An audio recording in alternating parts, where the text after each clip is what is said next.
Buenas tardes a todos y todas y bienvenidos al auditorio de la sede Rectorado Centro de la UNTREF, la Universidad Nacional de 3 de Febrero, para esta presentación del libro de Anthony Gutiérrez Rubí, Gestionar las emociones políticas. Y bueno, y dado que toda presentación del libro es como una presentación en sociedad, es un ritual bastante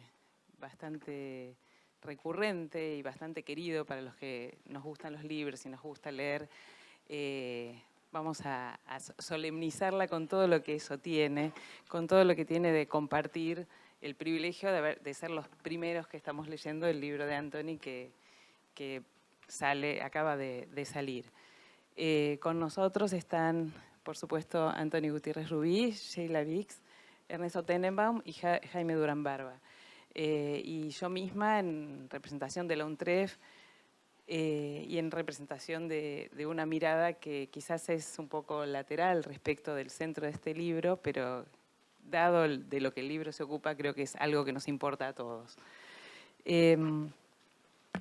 Anthony, entre varias otras cosas en su larga trayectoria, es además director académico del Diplomado de Comunicación Política y Campañas Electorales de la UNTREF. Esto lo liga a nuestra universidad y es un posgrado que acaba de comenzar y está funcionando muy bien. La fatiga democrática y gestionar las emociones políticas son dos de sus libros más recientes. Podría decirse que el segundo es una versión reajustada y desarrollada, muy desarrollada del anterior, más allá de que ambos comparten una misma preocupación, la gestión del presente. El primero, del 2021, reúne una serie de artículos publicados entre el 19 y el 21 en distintos medios, ordenados según una secuencia cronológica de aparición. Al leerlo se siente el latir de la urgencia, de tener que intervenir la coyuntura. Se lee en esos textos la necesidad de pensar escribir. Pensar escribir así como si fuera una única palabra, como esa pulsión por poder terminar de pensar en el proceso de escritura. También se lee el extrañamiento ante lo inesperado, la pandemia, y el análisis de las distintas posiciones ante ella, así como las formas en que esa experiencia se imprimió en nuestro modo de estar en el mundo. Llevándolo a señalar en agosto del 2020 que la fatiga y la impaciencia, junto con el desánimo y el miedo al futuro, se extienden como otra nueva capa pandémica, la emocional. Así, el libro transita la realidad entre diagnóstico de situación e indicios de salidas posibles. La fatiga democrática se presenta como un mal de época, en la que los sujetos están signados por la desconfianza en la política, la incertidumbre, el desencanto, la crispación, y las sociedades asisten a una superaceleración de procesos y con ella a una creciente polarización. La noción de tiempo se altera, todo resulta necesariamente instantáneo y a la vez efímero. El diálogo franco, real, presente, se reemplazó por el WhatsApp, dice Rubí. Como él mismo señala, se acortan los tiempos entre pensar, decir y hacer.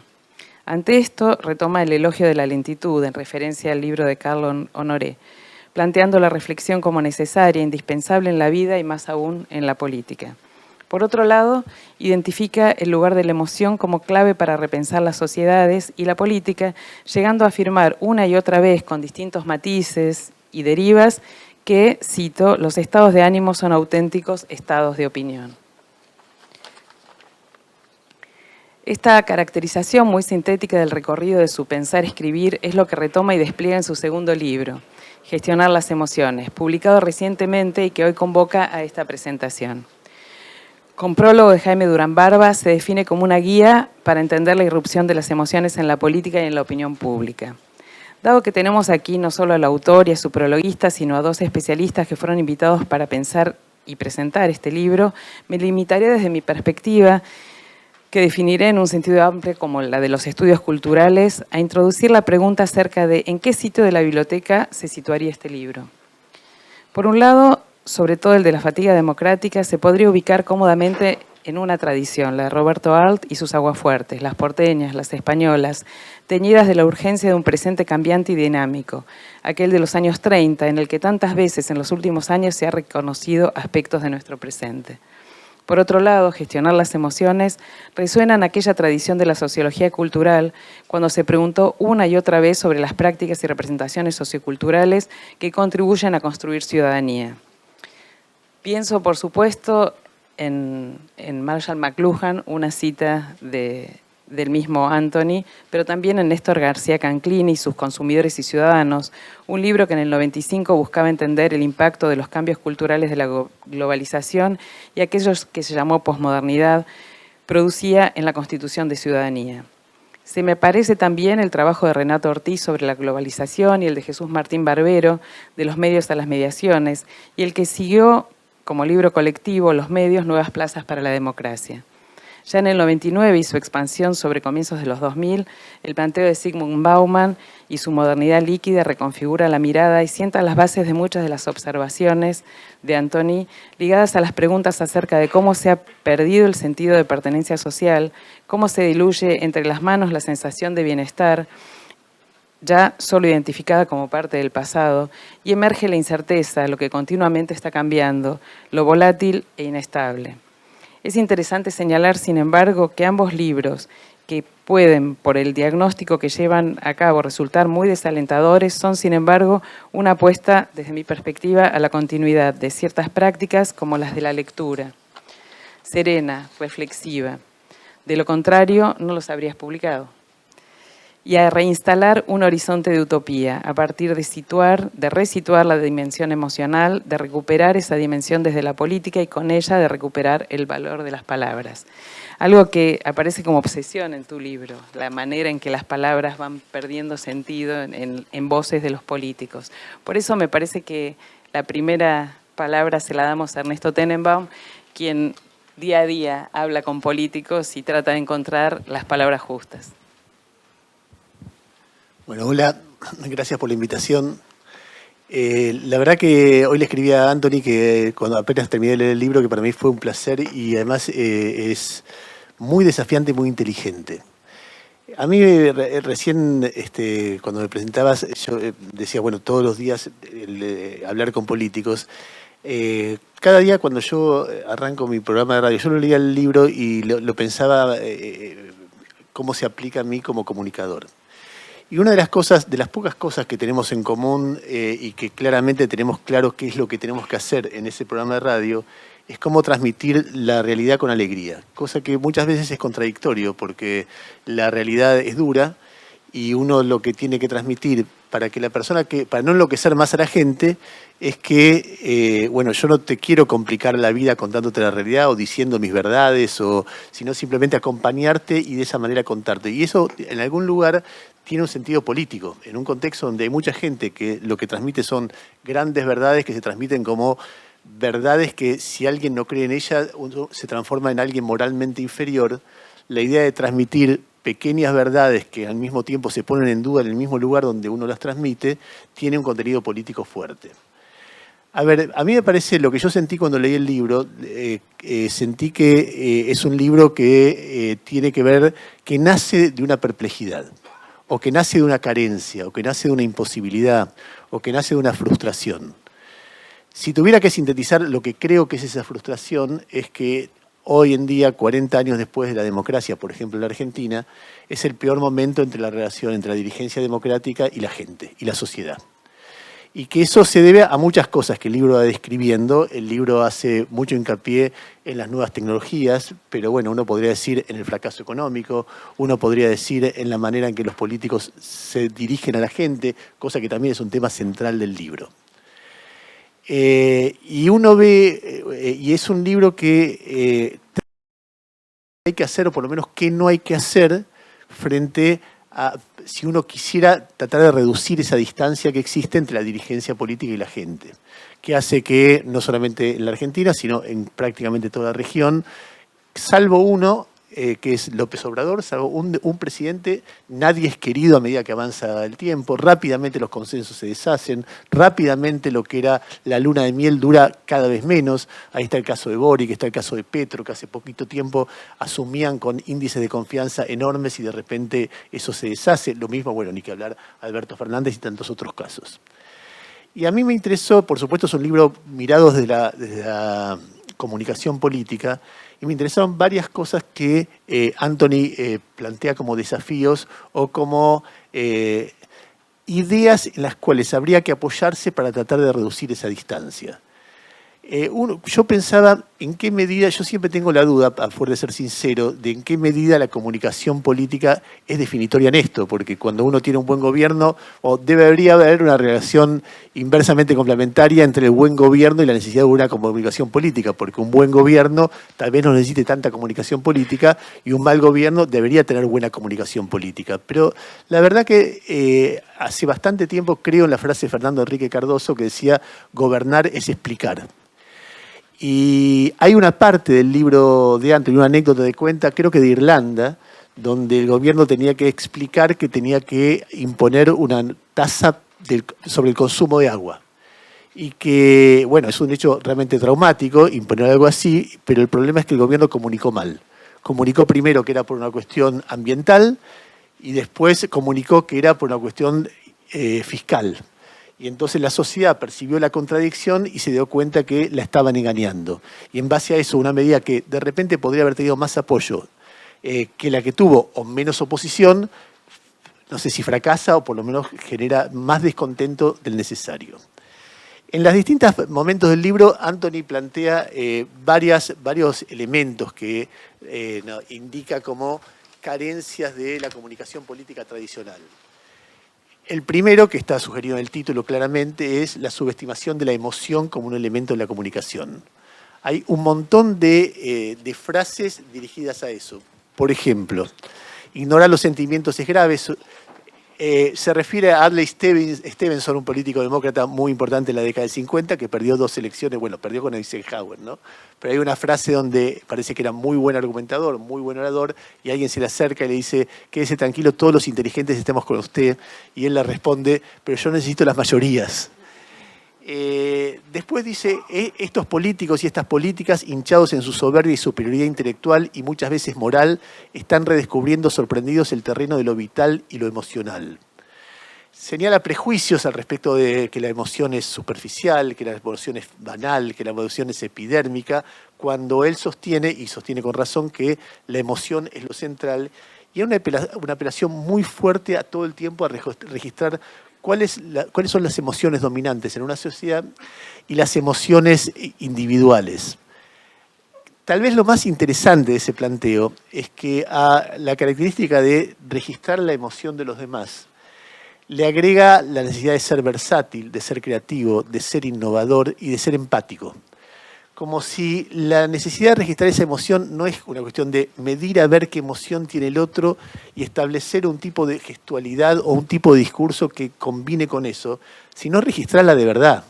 Es decir, empatizar con qué emociones tiene la sociedad o cada parte de la sociedad, y el político tiene que registrar lo que significa cambiar en algo, porque si el político al registrarla no cambia en nada, es simplemente una simulación, una estrategia de corto plazo, una táctica mentirosa.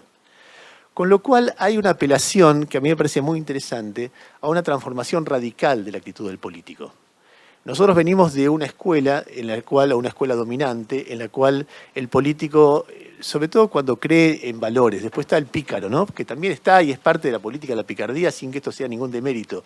Pero un político tiene sus valores, está convencido que es justo, pavada de cosas, ¿no? Estar convencido de que son justos y desde una especie de púlpito establece una conexión argumental para convencer a un público pasivo de que lo vote porque sus argumentos son los mejores y los que más les convienen. Lo que plantea el libro, o por lo menos lo que yo entendí del libro, es algo completamente distinto. Es que la comunicación sea horizontal, que la comunicación sea afectiva, que en ese registro y en ese intercambio haya transformaciones a un lado y al otro de la comunicación y de que esa manera se establezca un vínculo que permita al político estar más cerca de la gente y ser más escuchado por la gente. Cosa que, acá agrego una opinión, aunque se desprende también del texto, no es algo para ganar elecciones. Es algo que sirve para reducir la distancia entre el político y la gente, que puede servir para ganar elecciones, pero después puede servir para explicar, no sé, algo que pasa que es realmente muy difícil. Qué sé yo, conducir una pandemia es algo muy difícil para un abogado que lo que sabe ni siquiera es de derecho, es de rosca política. Y un día le pasó una pandemia.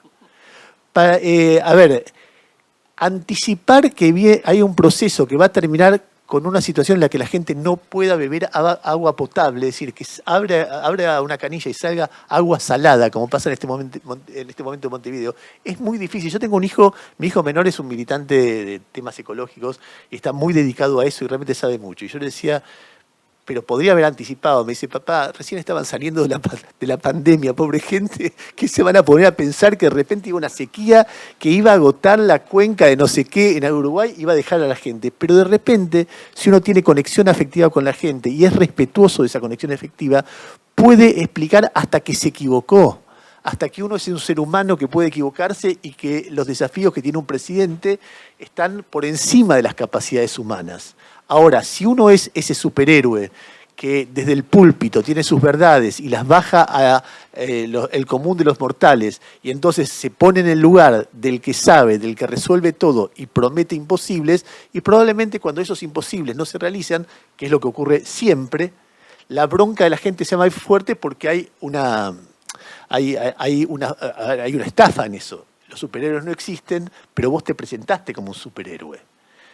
Y entonces a mí me parece que el valor que tiene el libro y el valor que tienen estas búsquedas tiene que ver con empezar a pensar un tipo de política distinta que es respecto a la política de los caudillos, respecto a la política de los grandes líderes, respecto a la política, y es una política más humana, más de personas que sienten, más de personas que registran, más de personas que escuchan, más de personas que tienen sus valores, no los resignan, pero al mismo tiempo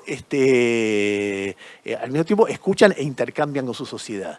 En algún lugar, la dimensión humana de la política en su sentido más amplio y más profundo. A mí, la verdad que todos estos temas me preocupan mucho, porque a medida que uno va creciendo, cuando uno es chico, les exige a los políticos que resuelvan todo. Entonces, a Alfonsín uno le exigía que resuelva la estabilidad democrática, el juicio de los militares, el divorcio, la inflación y todo junto.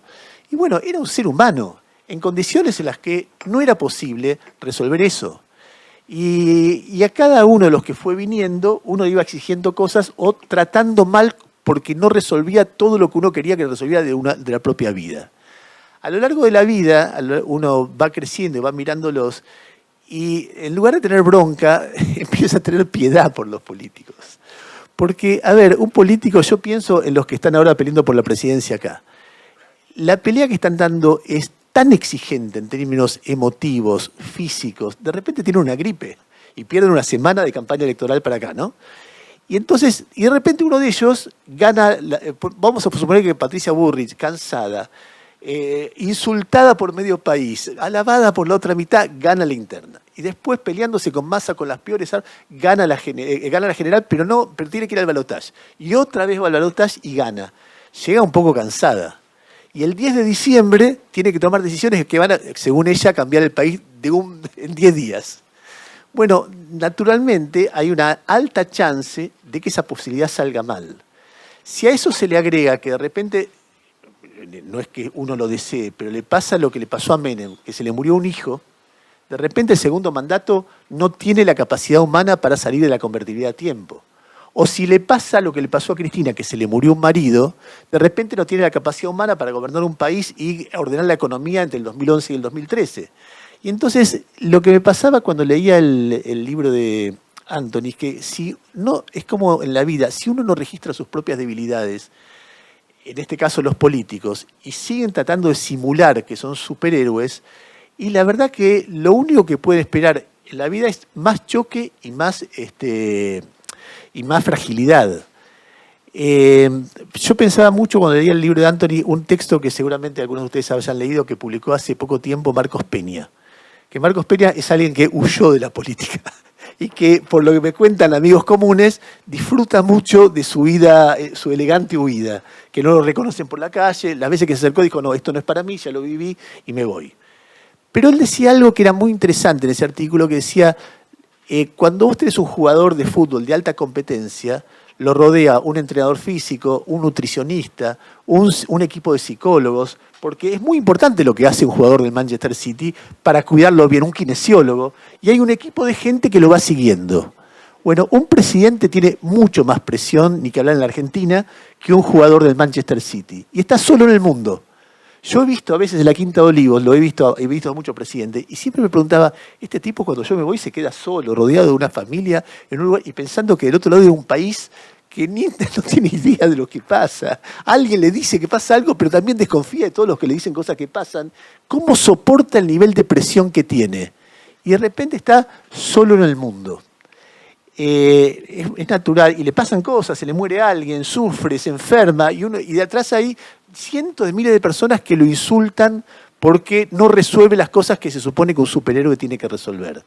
La mejor receta para tratar de bajar de ahí es bajarse de ahí y escuchar y mostrarse como una persona común y aceptar. Pepe Mujica decía ayer, y nos dormimos. Y en ese nos dormimos hay una aceptación de la humanidad de esto que quizás sea entendible. Lo que pasa es que a veces eso no sirve para ganar elecciones. Entonces el problema es que para ganar elecciones tiene que aparecer el superhéroe y después aparece el presidente que no está a la altura del superhéroe. No sé, dos cositas más que me interesa comentarles y en todo caso después fluirá y cada uno dirá lo suyo. Una me la estoy olvidando. La primera que quería decir es que hace un tiempo yo tuve una charla con un periodista muy interesante, muy piola de Chile que se llama Patricio Fernández. El proceso chileno es realmente muy fuerte lo que pasó en estos 5 años, de la explosión del 2018, la constituyente bastante radicalizada, el rechazo a esa constituyente, luego la elección de constituyente de un presidente que venía de una izquierda, tan de izquierda como nunca tuvo Chile, de Salvador Allende, y luego la elección de constituyentes liderados por un derechista más de derecha como no hubo desde Pinochet. Y todo eso con emociones. Y yo le preguntaba qué pasa en Chile, por qué pasa todo esto. Y él me decía, mira, primero te digo, estamos todos muy cansados. En el medio de la pandemia, ¿no? Estamos todos muy cansados. Pero que la gente se volvió primero de ultraizquierda, después de ultraderecha. ¿Qué es lo que pasa? Y me dice, mira, no, es un enojo que se corre. Y creo que este libro, está tratando de ver, como muchos de nosotros, en la perplejidad, los que somos hijos de la transición democrática, cómo hacer para convivir con ese enojo que se corre.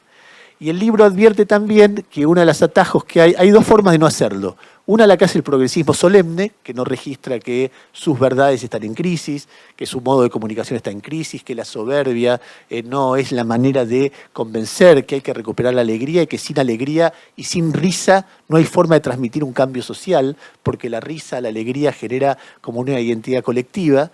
Y después hay otra forma que es abrevar en el odio.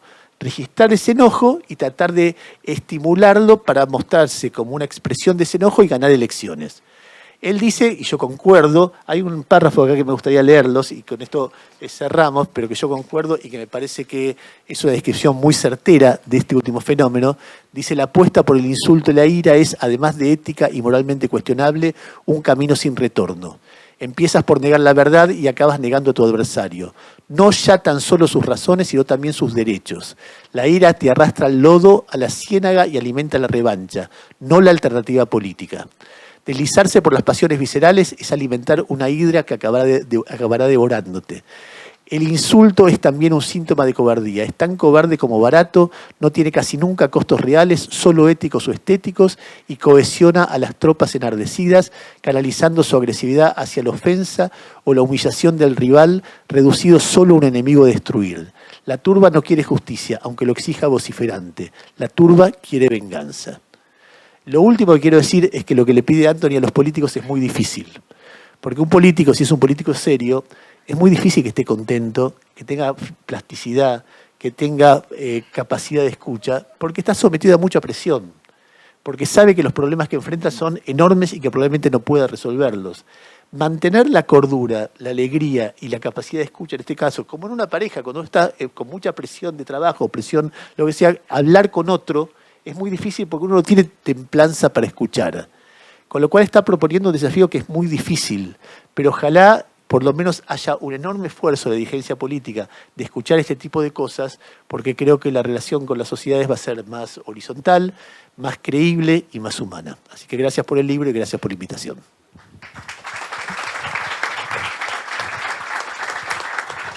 Gracias. Le damos la palabra ahora a Sheila Bix, Bilker, perdón.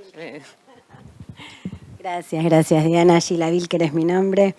Anthony, gracias por la invitación. También, contenta y agradecida con con UNTREF. Bueno, leí el libro, la versión 1, ¿no? Digamos, y después leí la versión 2 porque llegó a mis manos ya hace un tiempo. Y fue un libro, yo decía, llegó hace un tiempo y me acompañó. La verdad es que me acompañó.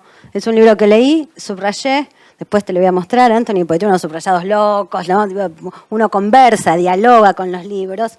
Creo que lo mejor que uno puede hacer en una presentación es dar cuenta de esos diálogos, de esas conversaciones, porque eso yo creo que es una de las partes, una de las dimensiones más fructíferas de los libros, ¿no? Y por supuesto, lo tomo, yo soy investigadora, lo tomo como, yo diría incluso como un alimento, algo del orden de lo nutritivo para la cuestión profesional, y me pareció realmente muy valioso. Así que bueno, y además se lee fácil, es exquisito, escribís bien, así que eso es muy, yo diría, es una escritura muy plástica, ¿no? Digamos, que captura, que retiene. Voy a spoilear. Esto termina en que les voy a recomendar que compren el libro, que salgan corriendo a comprar el libro. Pero quiero contar por qué creo que tienen que comprar este libro magnífico que me encantó.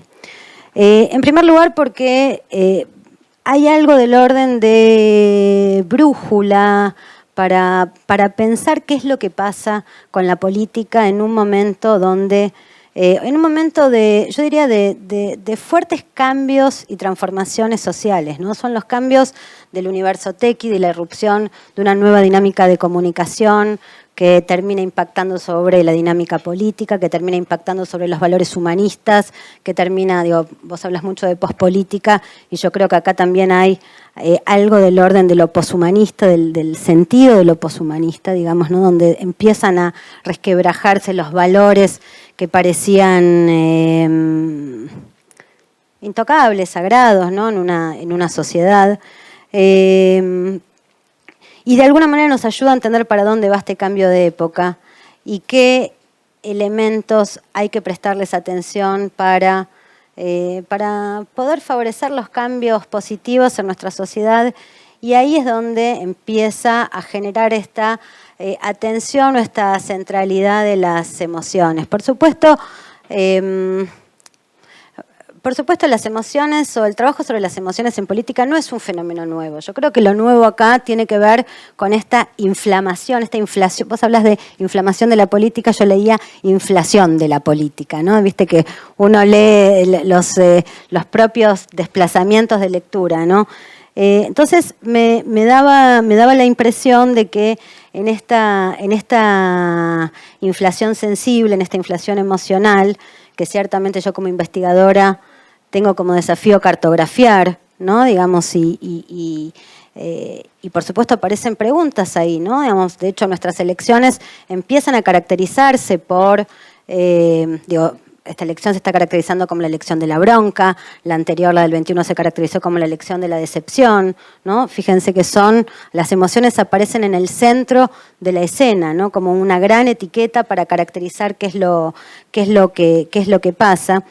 Y en relación con eso, por ahí empiezan a aparecer algunas preguntas, y yo tengo preguntas, y es un placer que me voy a dar, que es hacerte esas preguntas, que tiene que ver con si las emociones negativas tienen vigencia epocal, ¿no? Digamos, si es algo que es a pesar de todos los esfuerzos que se pueden hacer, tienen un carácter que trasciende las voluntades individuales, ¿no? Digamos, como suele suceder con la dinámica social, que es un proceso que se da más allá de las decisiones y las voluntades individuales. Entonces la pregunta es, ¿cómo es posible cambiar el ánimo de una época? ¿No? Digamos, en una época donde el ánimo está caracterizado por la negatividad. Y hay algo también muy interesante que tiene el libro, que es que, bueno, en esta idea de gestionar las emociones aparecen en bloque, pero yo creo que Anthony da en la tecla al decir o al señalar que no todos se emocionan de la misma forma y por las mismas cosas, ¿no? Digamos, y de alguna manera yo creo que esa apreciación chiquita, puntual, abre en el libro un desafío muy interesante que es la presentación de un programa de intervención. Un programa o cómo hacer una campaña política, sobre todo centrado o ordenado alrededor de la cuestión de lo micro, ¿no? Como si hubiese en el libro una puesta en valor o una valorización y una restitución de la inmensidad de lo micro, ¿no?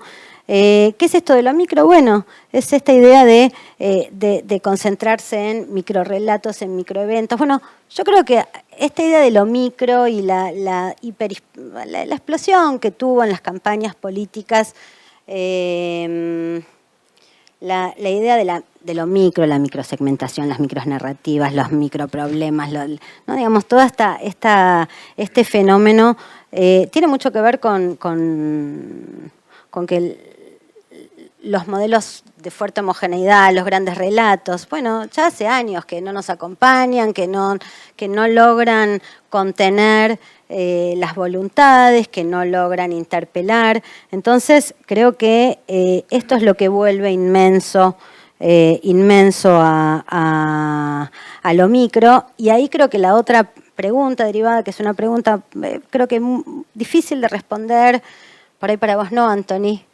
pero creo que es una de las discusiones que digo, por ahí también Jaime puede ayudar a dilucidar, es si la comunicación micro, ¿no? Digamos, el alcanza o necesita mensajes paraguas, ¿no? Digamos, cómo es esa dinámica entre lo micro y los mensajes por ahí un poco más colectivos, ¿no? También me pareció espectacular una cosa que aparece en el libro vinculado a las nuevas habilidades del político, ¿no? Digamos, y ahí Anthony dice, ya no es la fuerza, es la rapidez, ¿no? Digamos, es la sucesión o sea, la cintura, lo táctico, la rapidez, ¿no? Es la adaptación del político a un entorno que, bueno, así como tiene la emoción antes que la racionalidad en el centro, creo que igual esto que estoy diciendo, emoción versus racionalidad, es un error de mi parte total. Y creo que el libro todo el tiempo trata de conjurar esta idea de emoción versus racionalidad, justamente porque lo nuevo acá es pensamos lo que sentimos lo que pensamos, esa zona de intersección donde ya no es tan fácil distinguir una dimensión, la dimensión argumentativa de la dimensión sensible, sino que más bien está todo de alguna manera vinculado y donde el ordenador, el gran ordenador, es la emocionalidad, ¿no? Entonces, decía que los nuevos atributos del político, los nuevos skills del político tienen que ver con la rapidez. Y por supuesto ahí una de las, parte de estas conversaciones es, claro, es así, pero ¿es posible construir confianza en la rapidez? ¿Es posible en esta dinámica de ese moverse rápido cuando sabemos que también la confianza es una emoción absolutamente central en el vínculo y en la conexión política? Y de la mano de eso, por supuesto, la risa, que es todo un capítulo que me pareció espectacular también ese capítulo, que pivoteaba un poco entre la risa y la sonrisa, ¿no? Y me parece importante reflexionar y pensar sobre el lugar de la risa, porque sabemos que cuando hay malestar es importante que te sonrían. Yo siempre pienso que por lo general nosotros como tendemos a sonreírle a los bebés, tendemos a sonreírle a los chicos hasta que tienen 1 o 2 años. Cuando se escolarizan, dejamos de sonreírles a los 4, 5, 6. ¿No? Digamos, como si hubiese una lógica ahí de esperamos que venga el Mesías. Y cualquiera de los nuevos nacimientos puede ser, y ahí está esa sonrisa, es como una sonrisa, es la sonrisa de la esperanza de la especie. Y le pedimos al político que nos sonría. Sonreínos, ¿no? Digamos, le dice el asesor político al político.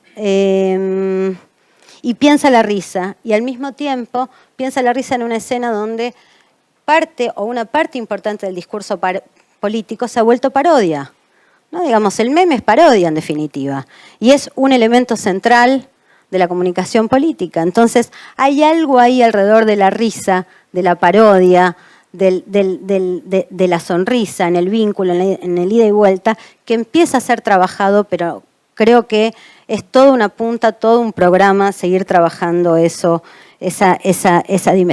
esa dimensión. Y finalmente, porque no quiero, tengo un poquito más escrito, pero me parece que hay acá elementos interesantes en relación con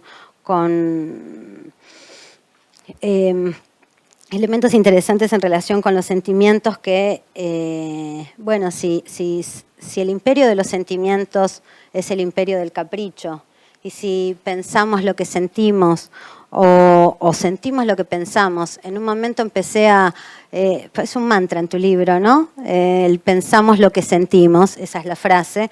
En realidad uno se empieza a confundir, sentimos lo que pensamos, ¿no? Hay algo como una especie de fluctuación, de oscilación respecto de cómo entender y cómo leer eso. Bueno, decía, si el imperio de los sentimientos es el imperio de los caprichos, bueno, esto nos conduce a un trastorno de objetividad, ¿no? Digamos, porque lo que pensamos en definitiva es lo más alejado o algo desviado de la objetividad, y en ese sentido esto también abre una puerta a pensar la fake news. En definitiva, la emoción conecta con la falsedad en esa dimensión, y por eso vos, Jaime, me parece muy, muy interesante lo que planteabas de una de las tareas es distinguir lo verdadero de lo no verdadero, ¿no? Digamos, pero la pregunta es qué es lo verdadero en el imperio de los sentimientos. Y finalmente creo que un elemento más también para considerar o que nos pone en la pista de este libro tiene que ver con esta idea de que si efectivamente las emociones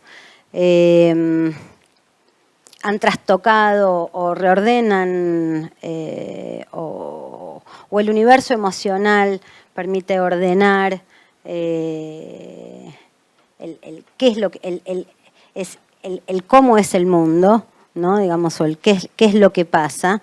Creo que también el sentido del tiempo juega un rol fundamental. Y estamos viviendo grandes transformaciones temporales. El político hoy se enfrenta un poco a la crisis de la idea de progreso, que es una dimensión temporal central. Tiene electores que son 24/7, ¿no? Los electores insomnes, electores que están atrapados por las redes. Tiene electores que les cuesta construir un horizonte vital de mediano plazo, ¿no? Y esto significa no hay sentido del futuro, ¿no? La crisis del progreso. Entonces, bueno, creo que el tiempo, que parece una dimensión natural, siempre igual a sí misma, también es otro de los elementos que uno tendría que articular, pensar con esta lectura sobre las emociones y su gestión. Bueno, lo spoileé al inicio, así que vuelvo a hacer la recomendación como corresponde. Es un librazo.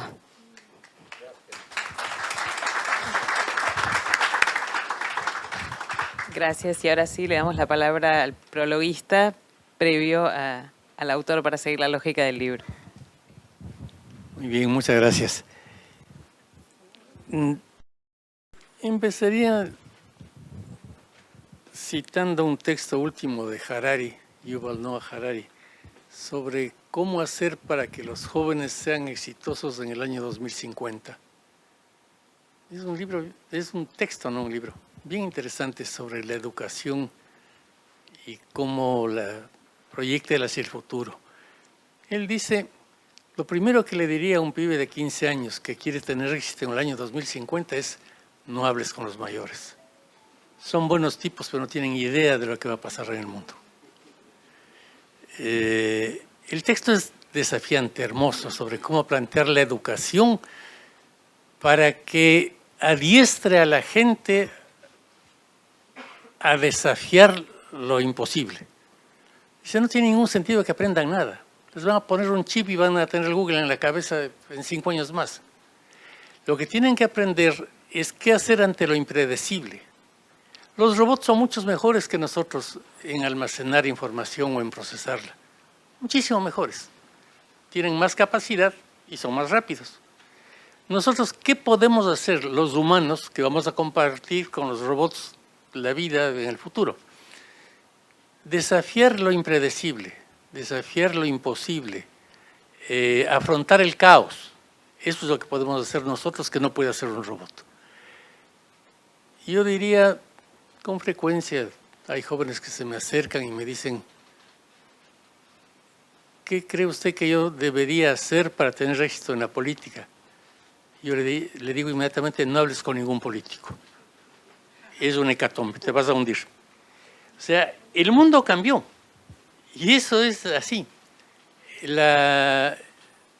Yo tengo el privilegio de ser viejo y por tanto viví la transición de la máquina de escribir Remington con la que escribí mi tesis doctoral hace muchos años, con papel carbón y le daba vueltas, a mi manía por la tecnología que me lleva a tener los últimos programas, las últimas máquinas y estar viajando constantemente a Estados Unidos, a universidades en las que está la punta tecnológica. Entre esa máquina de escribir y lo que yo uso ahora, han pasado muchísimos siglos. Hay un cambio mayor que el que hubo desde que yo nací, el inicio de la humanidad. Yo aprendí a contar con un ábaco en la escuela. Y en la secundaria utilizábamos tablas de logaritmos.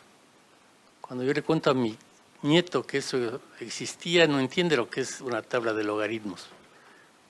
Él, desde que tenía 4 años, ya estaba jugando con pantallas. Entonces, yo mismo soy un ser humano completamente distinto del que era hace años. Y no puedo pensar que mi nieto se parezca en nada a la especie a la que yo pertenecía. Mi principal pasión es la literatura, la política es algo secundario en mi vida. Y disfruté enormemente leyendo En busca del tiempo perdido de Marcel Proust, una novela maravillosa. ¿Puedo pensar yo que mi nieto lea eso? Pensaría que pierde el tiempo leyendo ese libro. No existe, eso se fue. Tengo una biblioteca con libros físicos, 17.000 catalogados. Ahora tengo también en el bolsillo otra biblioteca digital. Hace unos años pensé, ¿y qué hago con mi biblioteca? Mi nieto nunca va a leer esto. Mis descendientes nunca se van a interesar por mi enorme colección de literatura persa y oriental. Le da a una universidad, que es la que puede soportar mantener libros. Pero eso se acabó. Están aquí Santiago Nieto y Roberto Zapata, mis socios desde el año 82. Imagínense, 41 años de socios. Hemos trabajado en un montón de países de América Latina, hemos hecho focus, hemos hecho encuestas, hemos estado en contacto directo con los políticos. Al mismo tiempo que los tres tenemos más vocación académica que política. Con Santiago fundamos la Escuela de Graduados en Gerencia Política en Washington hace 30 años. Zapata es un profesor universitario de toda la vida. Y nuestro diálogo es siempre muy académico. Entonces, estamos entre la academia y la práctica política. ¿Qué ha pasado? En estos 40 años pasamos, también en política, de la máquina de escribir a la computadora. Los instrumentos son completamente distintos. Y los seres humanos son completamente distintos. El tiempo cambió. Ya no es el tiempo de antes. Yo nací en una familia adinerada. Mi padre era una de las personas que más viajaba en Quito, un acontecimiento. Cada mes se iba a Estados Unidos y le hacían un acto en el aeropuerto, daban un discurso, porque viajaba mucho. Yo actualmente viajo al menos 3 veces, viajes larguísimos a México, a Estados Unidos, a Argentina, todos los meses, porque me parece absolutamente natural. Cuando yo era muchacho, conseguía que alguien me traiga un libro de Estados Unidos para ver lo último que están escribiendo los gringos. Genial. Ahora, todos los días me levanto, leo el New York Times, leo el Washington Post, veo que un libro me interesa, lo compro en Amazon. Y el libro que se publicó en Estados Unidos hace un día lo tengo al siguiente día y lo leo. Estoy absolutamente actualizado. Es más, entro constantemente a universidades norteamericanas para leer los papers que todavía no se han convertido en libros. Son estudios de académicos de punta a punta a punta que se acaban de escribir hace 15 días. Viajo todo el tiempo, voy a la Universidad de Stanford, a la de Washington, voy a muchas universidades mexicanas. mi posibilidad de informarme es infinita comparada a la que tenía cuando era joven. Yo de muchacho tenía el sueño siempre cuando podía de viajar a Buenos Aires, donde estaba una de las librerías más grandes, ahí en Paseo Florida. Hacía viajes solo para estar en el Ateneo una semana entera, ir a las librerías de Viejo, de Corrientes y volver al Ecuador. O a México para ir a la librería Gandhi. Era mi sueño estar en la Gandhi una semana entera, leyendo, viendo las últimas ediciones. Y después en la calle Donceles, que en México es similar a la Corrientes acá, libros de Viejo. Así esos enormes viajes. Y claro, como no tenía tanta plata para eso, llevaba una maleta de mano pesadísima con libros, medio doblado para no pagar por sobrepeso. Ahora todo eso lo hago desde mi casa, agarro la computadora, visito todas las librerías, veo los últimos libros que han salido. Soy un ser humano distinto del que era. Ahora, eso que nos pasa a los académicos, les pasa a los lectores. Los lectores se han saltado ya de las élites. Vivimos una sociedad horizontal. Y es horizontal. Yo nací en una familia feudal. A mi padre le trataba como a Dios, yo le trataba de usted, él le trataba de vos. Y cuando yo quería saber algo, papá, ¿dónde queda Saturno? Ahí está Saturno, perfecto. Cuando mi nieto me pregunta algo, ¿estás seguro? Espérate, voy a consultar. El Google dice que no, estás equivocado. Si yo le decía a mi padre que estaba equivocado, me tiraba por la ventana y listos. Yo a mi nieto alguna vez le reprendí porque estaba haciendo una tontería. ¿Qué te pasa, abuelito? Los niños tenemos derechos. 5 años tenía el enano. Y es así, la sociedad sí es horizontal. La distancia de autoridad entre los niños y los padres no es la que había. Tampoco entre los estudiantes y maestros, tampoco entre los curas y los feligreses. Toda la sociedad se volvió horizontal y todos se saltaron de las autoridades. Entonces, lo que ocurre es que ahora hay una nueva ciencia social creada por un profesor del MIT que intenta ver cómo se reproducen las ideas entre la gente, pero no pasan por arriba. Él dice, se viralizan los mensajes cuando llegan de alguien que me interesa. Yo trabajo en varios países. Me llega un mensaje, votá por quien sea, por Claudia Sheinbaum. Si es que es de una central de campaña, lo boto a la basura porque inmediatamente a mí qué importa. Si me llega un mail de un amigo mío, lo abro. Entonces, Alex Pentland, que es el que ha creado esta ciencia que se llama la física social, dice hay que ubicar cómo se entretejan las redes de comunicación de las gentes comunes para utilizar esas redes y así hacer la campaña electoral. No importa un rábano los periódicos, los canales de televisión. ¿Cómo puedo yo tener una técnica para manejar esas redes? Y propone todo un libro importante que es este de física social. El mundo cambió. Y al cambiar el mundo, una cosa que también sucedió es que la ciencia se aceleró de una manera descomunal. En 1950 el MIT calculó en cuánto tiempo se duplica el conocimiento que ha producido toda la humanidad. Entre 1900 y 1950 se duplicó. Pero el MIT dijo, eso se va a acelerar. Tardó 50 años en duplicarse. Se va a tardar 20, 10, 6, etc. La última duplicación fue el año pasado. Se duplicó el conocimiento de toda la historia de la humanidad, que ya se había duplicado varias veces, en 167 días. O sea, la velocidad que adquirió la ciencia es absolutamente inverosímil.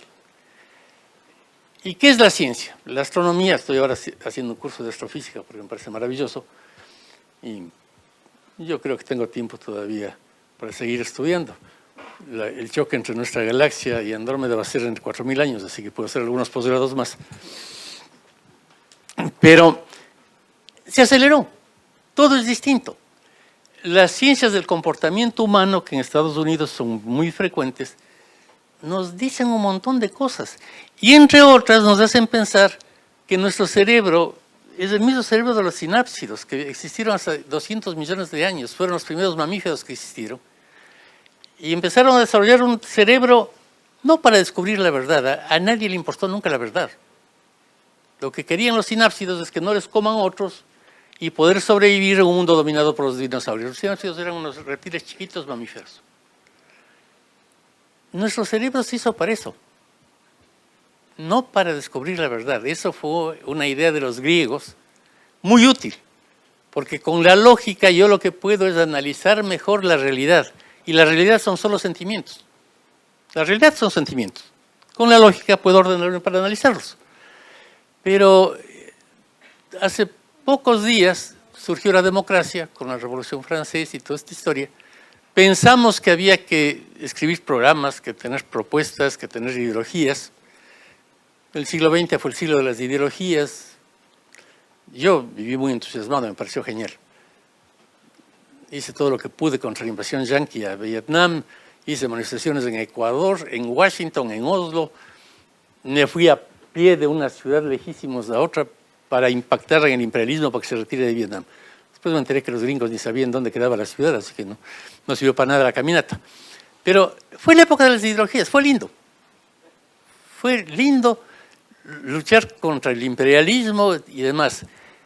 Pero eso se fue derrumbando a partir de la Revolución de Mayo francés y colapsó con el fin de la Guerra Fría. Con el fin de la Guerra Fría las ideologías se fueron al tacho de basura todas. Y claro, era posible seguir pensando lo que pensaba cuando tenía 15 años, pero me parece que es anacrónico. Y tuve que pensar en otro mundo. Con Zapata y con Nieto habíamos participado en varias elecciones en las que las cosas se movían. No eran como yo creía desde la sociología que estudié aquí en Bariloche, en la Fundación Bariloche. No, había lo que Anthony describe tan magistralmente en su libro, las emociones. Era otro mundo el que estaba funcionando. Tuvimos ya 2 o 3 elecciones que nos impresionaron, porque casi de accidente terminaron ganando candidatos a los que asesorábamos lateralmente, porque se les dio 3 ideas totalmente anómalas para la racionalidad política. En la elección mexicana del 2003 estuvimos metidos de cabeza. AMLO quería controlar el partido PRD y para eso tener una gran victoria en la Ciudad de México. Trabajamos en eso. Hicimos muchísimas investigaciones, estudios. Había un entorno muy interesante y intelectualmente dijimos, algo está funcionando aquí mal, algo que no tiene que ver con la política que hacíamos. Logramos que nos financien una encuesta gigantesca en todo México sobre las actitudes vitales de la gente, no las políticas. ¿En qué creen? ¿Qué pasa con sus amigos, con su sexualidad, con su familia? Y entonces sacamos un libro con el Fondo de Cultura Económico de México que se llama Mujer, Sexualidad, Internet y Política. Entendimos que los valores femeninos estaban alterando completamente la sociedad, felizmente. Las mujeres nos han llevado a un estado superior de la evolución y que el Internet estaba también influyendo en esto. El Internet recién se estaba desarrollando, es la elección del 2003 y el Internet se desarrolla a partir del 2007, en que se forma YouTube, la nube, etc. Pero ya veíamos ese elemento de Internet. Dábamos un curso en Washington en el 2004, cuando unos 2 argentinos se acercaron y dijeron, oye, ¿por qué no te vienes a Buenos Aires? Hay un señor que perdió las elecciones para jefe de gobierno y sería bueno que se vengan. Este quiere hacer política y hacer una política nueva. ¿Quién es? Un dirigente deportivo, se llama Macri. Así. Personalmente soy un tarado que no tiene mayor afición por los deportes y del fútbol, no conozco ni el reglamento. Así que no me pareció tan atractivo venir a eso. Después de un tiempo nos animamos, venimos y nos topamos con gente que tenía una característica curiosa. No tenían idea de política. No estaban socializados en el peronismo ni en el radicalismo. Era gente común. Y ahí fue que empezamos a trabajar el año 2004. Fue la elección de Macri el 2005. De ahí pasamos la del 2007. creando cosas que era posible hacer porque estos señores no tenían una socialización en la política.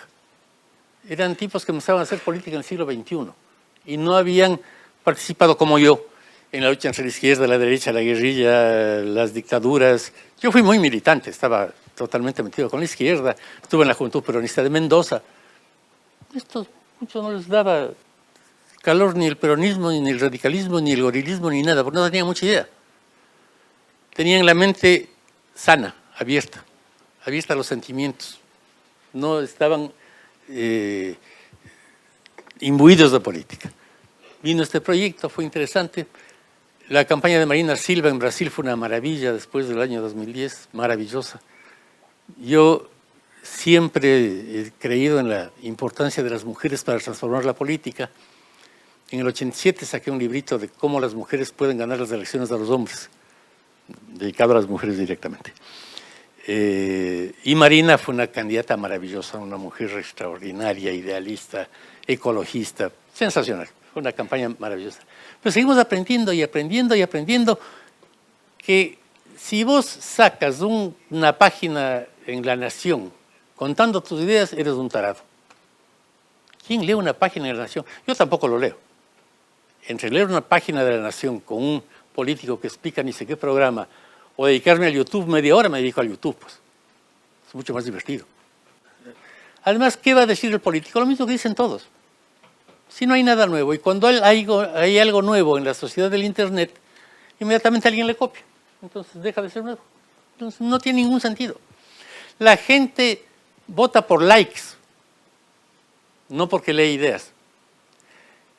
Por mencionar algo, y no es una crítica, sino una descripción, el cambio ideológico radical que hizo el partido de gobierno hace pocos días entre un candidato como Guado de Pedro, que representaba unas ideas, y Scioli, que parecería que representa otras, fue automático. Todos siguen, los que votaban por Guado votan por Scioli, por Massa, y no es eso porque se produjo un seminario ideológico y cambiaron y comprendieron que ser hijo de desaparecido es más grave y que es bueno ser fundamentalista. No, porque dijo Cristina, que emociona. Cristina emociona a la gente. Eso es así. ¿Qué ideas de fondo tiene Milei para que voten por él? Emociona.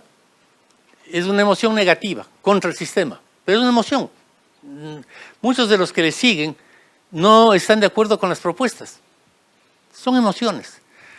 De la oposición prefiero no hablar, por salud mental. Pero lo que se acabó es la política vertical, hay una política horizontal. Una política horizontal en que están las emociones, está la realidad, está el metro cuadrado. Roberto Zapata trabaja con algo parecido a los focus group, sesiones de discusión. ¿Y qué es lo que vemos aquí en México, hemos visto en Colombia, en Perú, en Ecuador? Para la gente la realidad es su metro cuadrado. Cuando yo era pibe discutía si el imperialismo o el socialismo. Ahora en el Focus la gente dice, ¿y este candidato en qué me va a beneficiar a mí? Me parece que este es empático o no. Me parece que este candidato siente lo que yo siento o no. Si no siente lo que yo siento, no voy a votar por él. Y programas con Santiago y Zapata hemos trabajado con decenas, literalmente decenas de presidentes y candidatos. La mayoría nunca leyeron su propio programa. Entonces, los programas no son demasiado importantes. Bueno, si sigo hablando como una hora puedo llevarme toda la noche, así que más bien me callo. Gracias.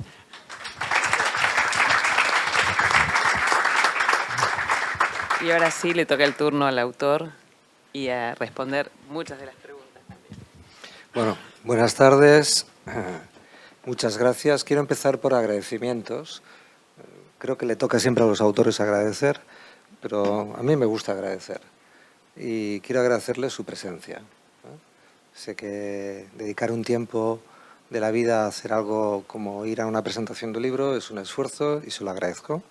A los que están aquí y a los que nos están mirando online, que creo que también son bastantes personas, por lo tanto un agradecimiento por su asistencia y sobre todo al más joven de la sala, que también le agradezco mucho que haya venido. Agradezco también a la editorial, porque los libros necesitan editores, los autores necesitan editores. Y yo les voy a pedir que compren este libro, pero no lo voy a pedir, digamos, con un interés, si quieren, personal o... No, lo voy a pedir por la editorial, porque creo que hay que mantener la industria creativa y la industria cultural, y es bueno comprar los libros, y además en este caso tiene un prólogo especial del que voy a hablar después. Gracias, Ernesto. Gracias también, Diana, por tu presentación, y gracias, Sheila. No nos conocíamos, Ernesto. Con Sheila sí que nos conocíamos, a ti también, Diana, nos habíamos conocido. Y te agradezco mucho que nos hayas acompañado a una persona que no conoces y de la que solo has leído su libro, ¿no?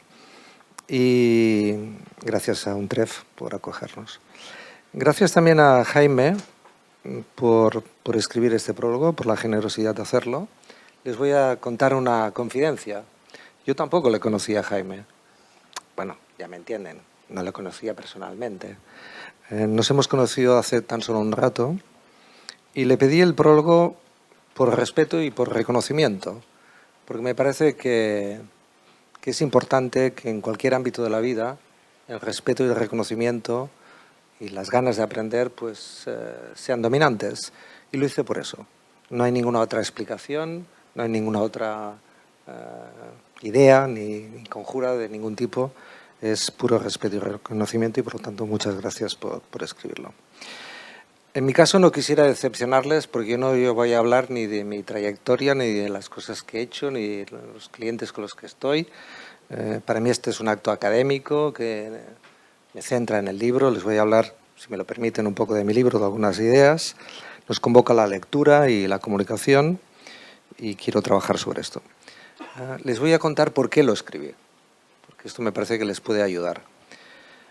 Lo escribí porque en el último tiempo, lo escribí en el 19, por lo tanto es antes de la pandemia.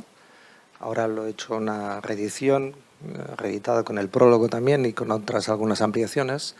Lo escribí en el 19 todavía con la perplejidad de lo que había sucedido en Estados Unidos y después de un largo proceso de reflexión por el cual cada vez me daba más cuenta que no conocíamos, o al menos yo no conocía suficientemente cómo funciona el cerebro humano.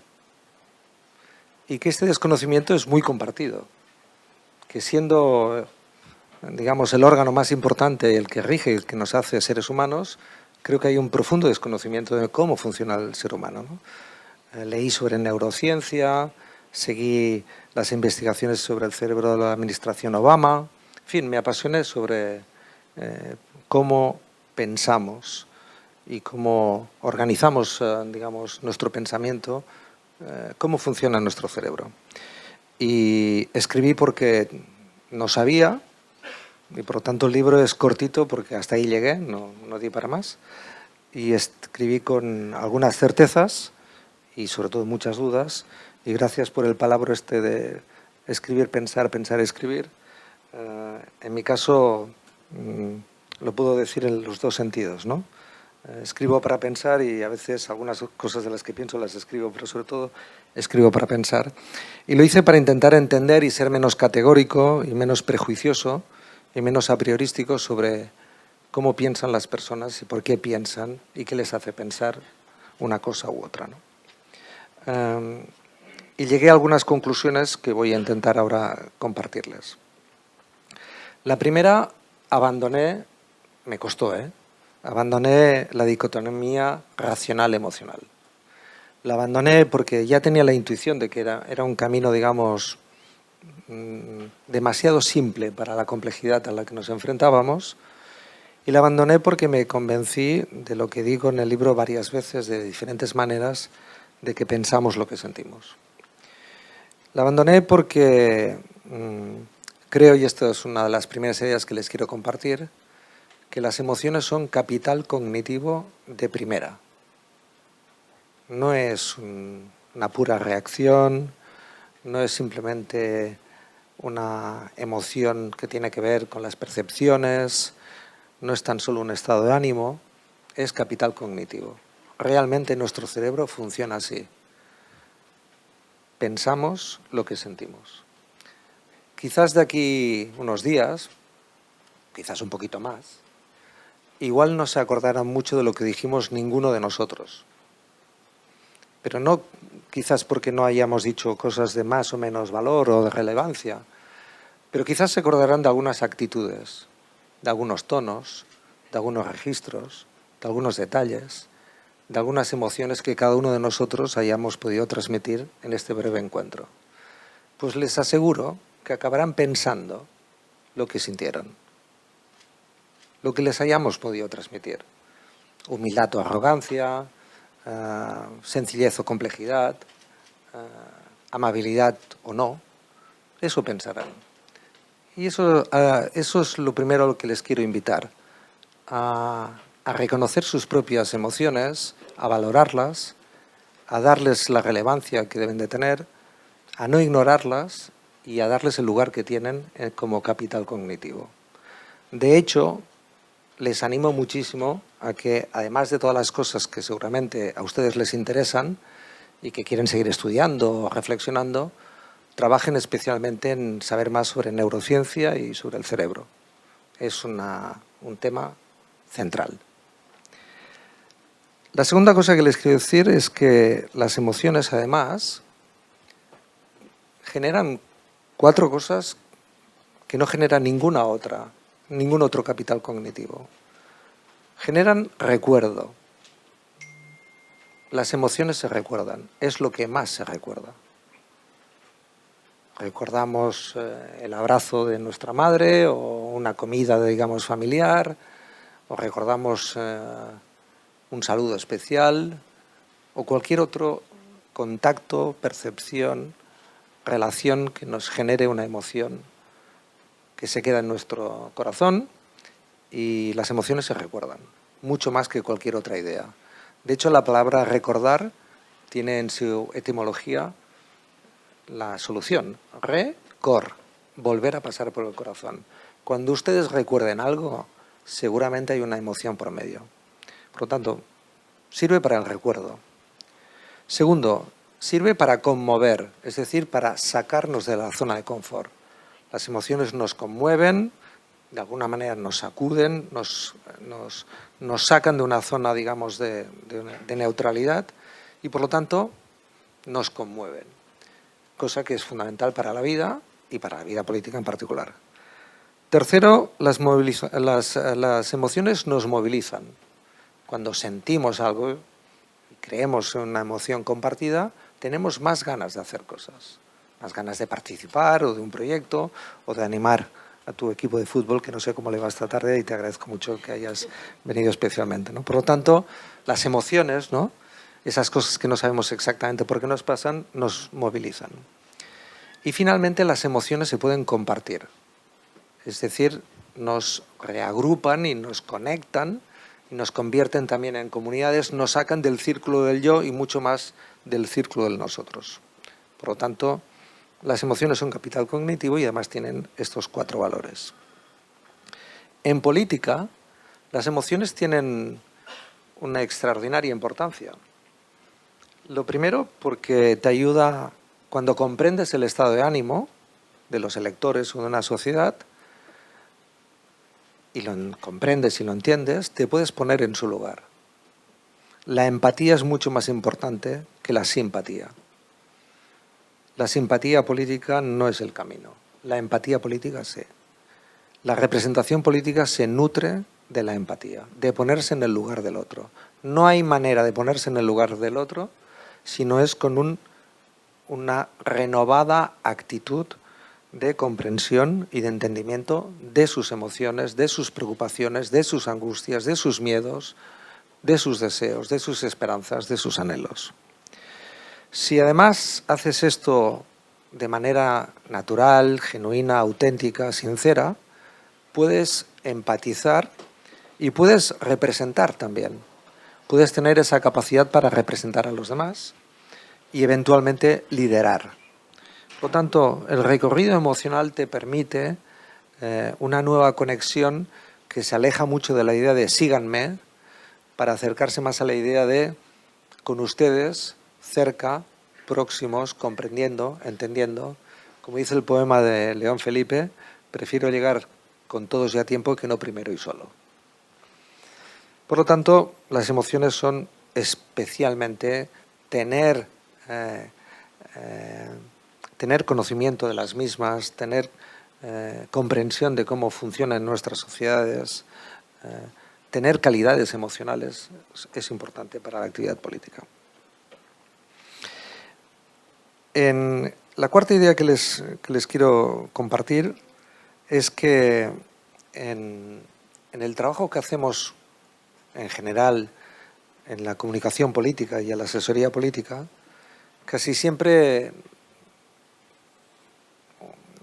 intentamos saber qué piensan los electores, qué dicen los electores. Y a mí me gusta poner cada vez más el acento en qué hacen y qué sienten.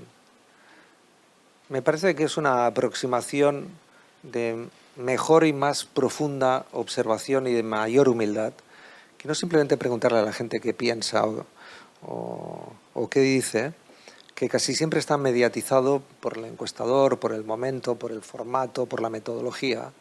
En cambio, observar detenidamente, ¿no? Intentar comprender lo que sienten, observar bien lo que hacen los electores, te da mucha y buena información. Para ir acabando, porque creo que es un poco tarde, no quisiera dejar algunas preguntas abiertas y no quisiera tampoco dejar de mencionar algunas de las cosas que habéis dicho.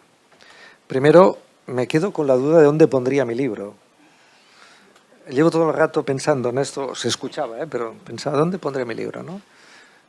Por ejemplo, pienso al lado de autores o colegas con los que comparto las mismas reflexiones o temas.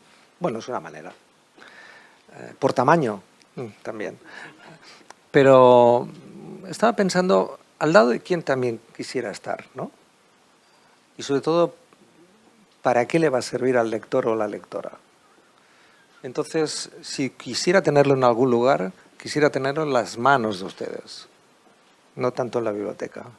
Subrayen el libro, hagan lo que quieran, pero no hay nada más feliz para alguien que comparte sus dudas y sus reflexiones que el libro esté manoseado, y no tanto en la biblioteca, pero te prometo que intentaré buscar dónde, ¿no?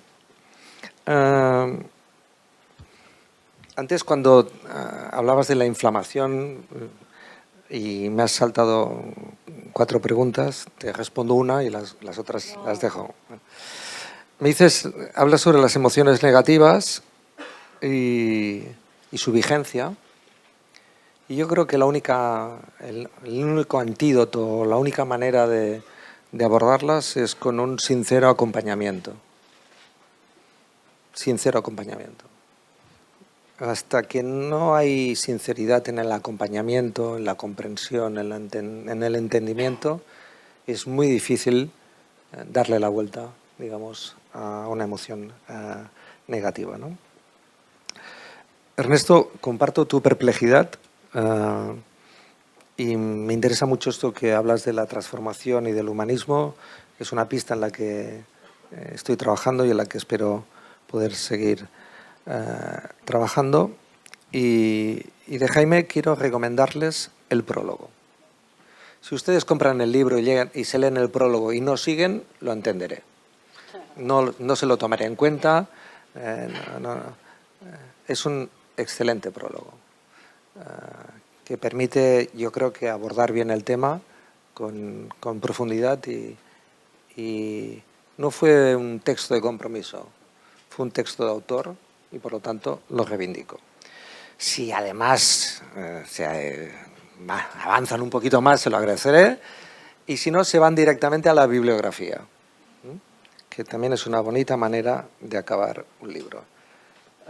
Muchas gracias por su tiempo, muchas gracias a todos por vuestra presencia y por vuestras palabras. Me voy a llevar los papeles, o sea, os los voy a pedir, y nada, espero que la hayan pasado bien y muchas gracias por su tiempo.